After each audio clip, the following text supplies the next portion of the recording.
Astro connect के ज्योतिष कार्यक्रम में आपका हार्दिक स्वागत है। नमस्कार।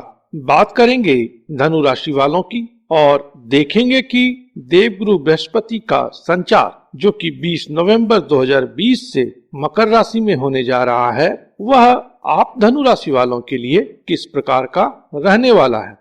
मकर राशि में देवगुरु बृहस्पति 20 नवंबर 2020 से लेकर के 5 अप्रैल 2021 तक रहेंगे। उसके बाद 14 सितंबर 2021 तक कुंभ राशि में रहेंगे। तदुपरांत पुनः देवगुरु बृहस्पति 14 सितंबर 2021 को मकर राशि में आएंगे, जहां पर इनका संचार 20 नवंबर 2021 तक रहेगा।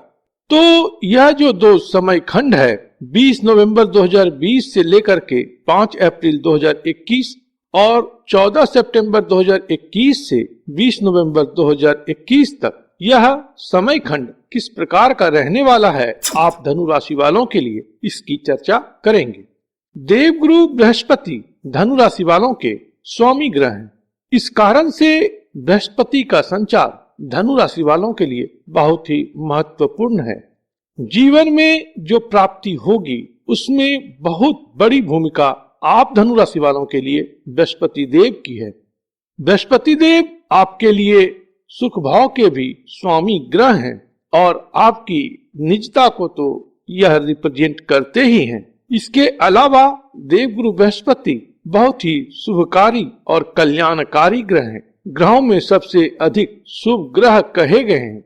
जीवन में जितनी भी प्राप्तियां हैं वह सब कहीं न कहीं देवगुरु बृहस्पति के आशीर्वाद के उपरांत ही संभव है। चाहे वह ज्ञान हो, धन हो, संतान हो, सुख हो, कल्याण हो, तमाम तरह की बातों में देवगुरु बृहस्पति का श्रेय है। इज्जत, मान, प्रतिष्ठा, रुतबा सब में कहीं न कहीं किसी न किसी विधि से यह ग्रह जुड़े हुए हैं। तो ग्रह मंडल के सबसे बड़े ग्रह होने के अलावा इनका जो पोर्टफोलियो है कुंडली में या जातक के जीवन में, वह बहुत बड़ा है और इसी कारण से देवगुरु बृहस्पति के गोचर को बड़ी बारीकी से और बड़े ही उत्सुकता से ज्योतिर्विद अध्ययन करते हैं, क्योंकि इसका प्रभाव समस्त जगत पर पड़ता है। तो धनु राशि वाले, आपके लिए देवगुरु बृहस्पति का संचार जो है वह आपके धन भाव में हो रहा है और यहाँ से बृहस्पति की दृष्टि आपके सेवा भाव, आयु भाव और कर्म भाव पर रहने वाला है। तो इस कारण से देवगुरु बृहस्पति का संचार आपकी उन्नति और प्रगति की बातों को लेकर के बड़ा ही महत्वपूर्ण है।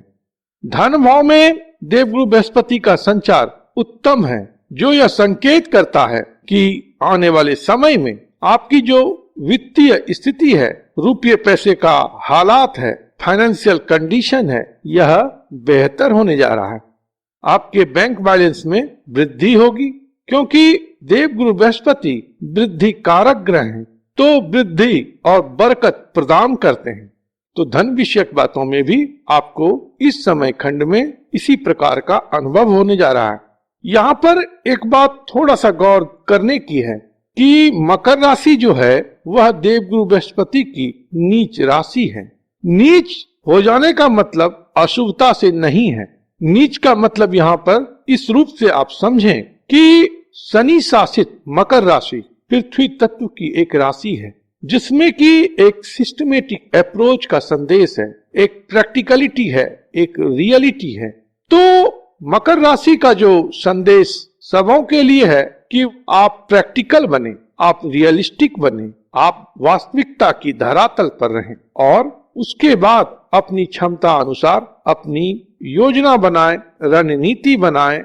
अगर इस पर आप सही रूप से काम करते हैं तो मकर राशि आपको सफलता की ऊंचाई प्रदान करने वाला एक अच्छा प्लेटफॉर्म साबित होता है।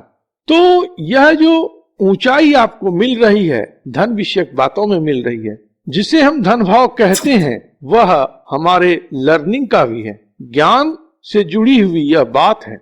और इस बात को पूरे गौर से आप समझेंगे कि वही व्यक्ति इस जीवन में धनी होता है जिसका अध्ययन अच्छा होता है, जिसकी लर्निंग अच्छी होती है, साथ ही साथ उसका संस्कार भी अच्छा होता है। तो सीखने की जो प्रवृत्ति है उसको अभी आप पुष्पित और पल्लवित करें, उसको जगा करके रखें, कुछ नया सीखें, कुछ और सीखें। लर्निंग जो है वही हमारी औकात को बनाता है, वही हमारे औकात को तय करता है। जितना आप सीखेंगे उतना ही आप दुनिया को देंगे, और जब दुनिया को आप देंगे तो प्रत्युत्तर में दुनिया आपको धन देगी। मूल रूप में यही नियम है। किसी का भी आप उदाहरण लेकर के देख लें, लगभग यही पैटर्न है धनार्जन का। दुनिया को देना पड़ेगा आपको, तो आप क्या देंगे? जो आपने सीखा है, जो आपके पास है, वही तो देंगे ना। और जब देंगे, अगर वह दुनिया के लिए उपयोगी है तो दुनिया आपका इस्तकबाल करेगी, आपका एहतराम करेगी, आपका सम्मान करेगी, और उन चीजों के प्रत्युत्तर में आपको धन की प्राप्ति होगी और स्टेटस मिलेगा। तो देवगुरु बृहस्पति जब मकर राशि में है तो यहाँ पर आपका जो अध्ययन हो, आपका जो अवलोकन हो, ऑब्जर्वेशन हो, वह यथार्थ से जुड़ा हो। चाहे आप बिजनेसमैन हैं, चाहे आप जॉब में हैं, चाहे आप स्टूडेंट हैं, चाहे आप कंसल्टेंट हैं, हर फील्ड में वास्तविक ज्ञान की आवश्यकता रहती है। तो आप उसी वास्तविक ज्ञान को प्राप्त करने का प्रयास करें। पढ़ना नहीं है, गढ़ना है। गढ़ने की कला आनी चाहिए, और यह कला जीवन भर विकसित होती है। इसके लिए कोई तय नहीं है कि यहीं तक आपको यह चीज सीखना है। सीखने के लिए सारी उम्र पड़ी है। उसी प्रकार से कुटुंब को लेकर के भी आपको कोई अभी हवाई प्लान नहीं बनाना है। परिवारजन के कल्याण हेतु आप एक प्रैग्मेटिक अप्रोच रखें। फाइनेंशियल इन्वेस्टमेंट में भी आप हवाई कोई प्लान ना बनाएं। इन्वेस्टमेंट करना है, अच्छी बात है, लेकिन उसके प्रॉस एंड कॉन्स को समझते हुए कहां पर आप इन्वेस्ट कर रहे हैं, उस बात का स्टडी आपको करना है। स्टडी करते हुए सारी हकीकत को जानते और समझते हुए इन्वेस्ट करना है। वाणी का भी यह भाव है। द्वितीय भाव जो है वह वाणी का भी है। तो गुरु जब यहाँ से संचरित हैं, तो वाणी को तो बड़ा प्रभावशाली आपको बनाने की आवश्यकता है ही। तो वाणी प्रभावशाली हो, इसके लिए आपको काम करना है। उसमें आपके वाणी में ओज हो, ज्ञान हो, गंभीरता हो। इस प्रकार की बातों को आप अपने वाणी में सम्मिलित करें। व्यर्थ की बातें ना करें।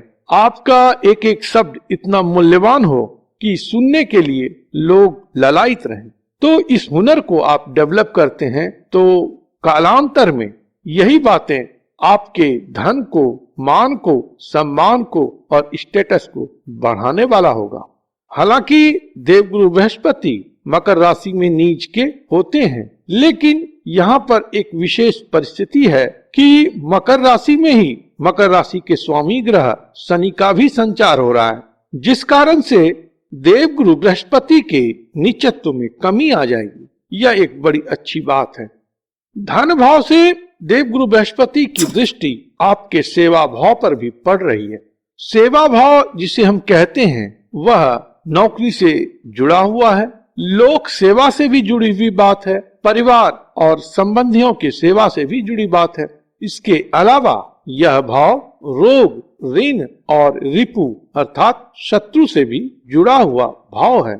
तो देवगुरु बृहस्पति की अमृतमयी दृष्टि इस भाव पर जब पड़ेगी तो रोग शांत होगा, शत्रु शांत होंगे, रिलेशन जो है परिवार के साथ या आपके जो संबंधी हैं वह प्रसन्न रहेंगे, कार्य स्थल में, कार्य परिस्थिति में अनुकूल स्थिति रहेगी और जीवन में जो संघर्ष है उसमें कमी आएगी। तो कुल मिला करके बृहस्पति की दृष्टि षष्ठ भाव पर आपके जीवन में सुख शांति लाने वाला है, प्रसन्नता प्रदान करने वाला है। इतना ही नहीं, देवगुरु बृहस्पति की दृष्टि आपके कर्म भाव पर भी रहेगी।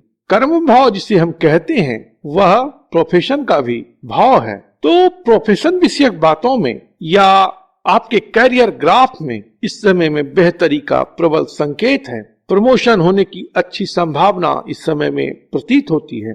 इस समय में आपके पावर, पोस्ट, पोजीशन और स्टेटस में बढ़ोतरी होने के प्रबल संकेत के साथ साथ आपके पिता के भी कामकाज में और धन संपत्ति में, कुटुंब में अच्छी अच्छी बातें होना तय है।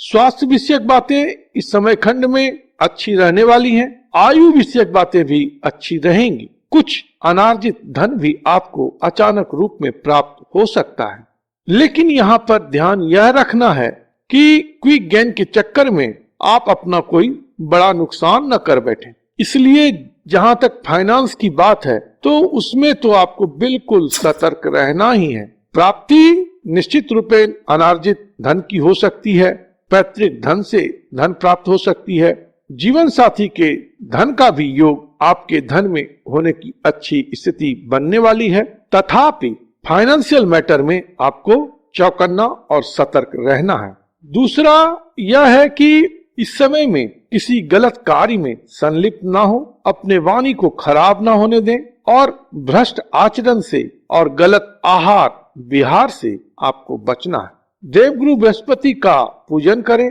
उनके मंत्रों का उच्चारण करें और समय समय पर मंदिर जाया करें। इसके अलावा मंदिर के जो पुजारी जी हैं या आपके कुल पुरोहित जो हैं, उन्हें आप समय समय पर दान और दक्षिणा अवश्य दिया करें। बड़े बुजुर्ग की, दादा की सेवा करें, उससे भी इस समय में आपको बृहस्पति देव का अच्छा फल मिलेगा। यदि संभव हो तो मस्तक पर पीला चंदन या केसर का तिलक लगाया करें। इससे भी देवगुरु बृहस्पति का आशीर्वाद आपके ऊपर बना रहेगा।